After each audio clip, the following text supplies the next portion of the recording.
for Mike, everybody. Thank you for going out on these gloomy January. I can't even finish that with a straight face. I'm sorry, this is fucked up in this weather. So, but everyone have a good Christmas though? That's kind of shitty, someone I guess no, right? So, because Christmas is that time you have these wonderful Christmas traditions, like waking up to get your stocking, waking up for that alcoholic and diabetic coma from all the eggnog you're drinking, and then also Elf on a Shelf. Did anyone here actually do Elf on a Shelf, by the way? Why?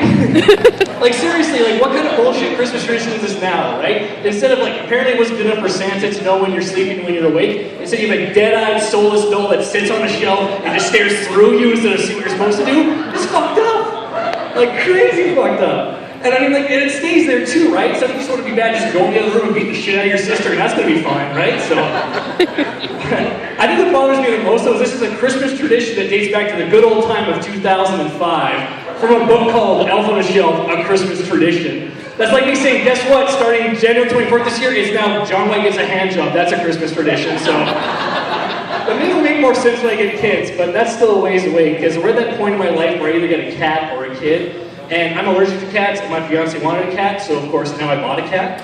And because women have this wonderful power, I'm not jealous, I'm admiring of it. You get what you want by slowly whittling this down over time, right? And it's just beautiful. Like for example, we're getting married in August, and I'm like, let's just wait till after August where we get a cat. Oh, okay.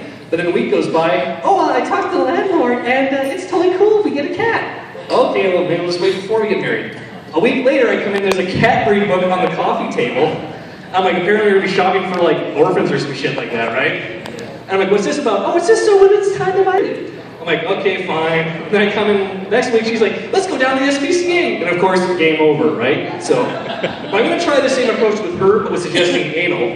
And so like, she'll be like, after the wedding, a week will go by, I'm like, I talked over to the landlord, he's cool with it. A week will go by, she's gonna come, there's gonna be some lube and a porno magazine on the coffee table. And when she's finally broken down, she'll finally wear that strap on for me, so.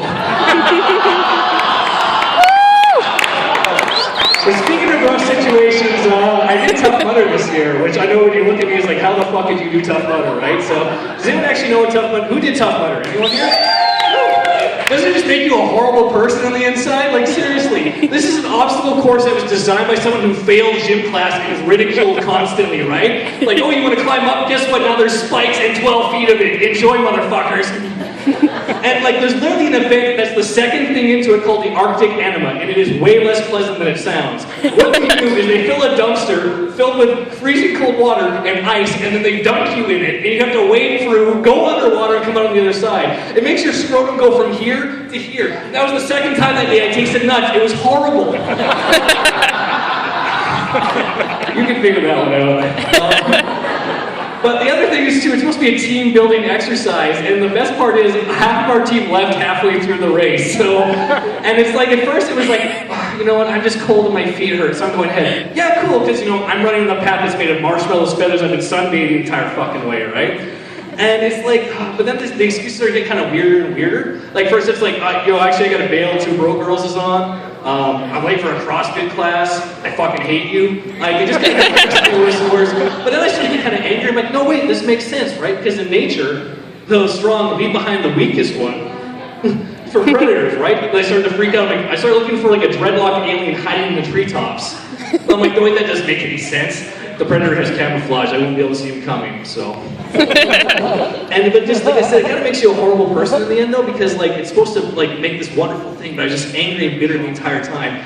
And like there's this woman in a wheelchair that was on the course, and it was beautiful because she's on the course, she's racing, but I think it got too tough and she couldn't traverse. Her team put logs through her wheelchair and carried her on her shoulders. Like it was beautiful, right? And then there's actually this point where there's this really rocky crevasse that they actually ice down so you slip and slide while you're trying to go up and smash your face in. It's wonderful. But she couldn't do it, right? And what happened? They actually lifted her on her shoulders. These 4 people putting this wheelchair on and climbing over. And it was inspirational. Like, that is the end of a sports movie, kind of inspirational. You know what I mean? People are applauding. People around me are crying. And I'm so angry. I'm just like, that lazy bitch isn't doing anything.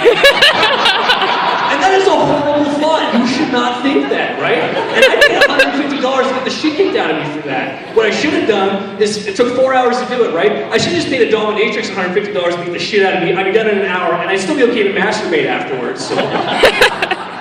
But But speaking of masturbation, how about that porn, eh? We were renting porn with their partner. Wow, everyone started dating after the death of video stores. That is depressing. Because it's weird, right? When you're renting porn with your partner, you want to make sure that you're kind of on the same level, right? You don't want to be like, what'd you get? I got Girls Next Door. What'd you get? I got Mr. Swanka's Fisting Factory 3. Awkward.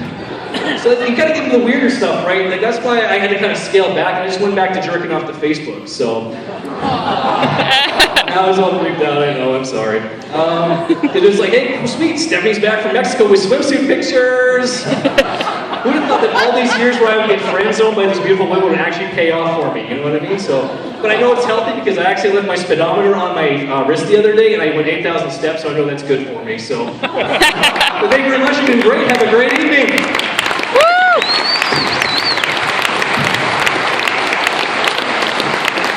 God light, everybody.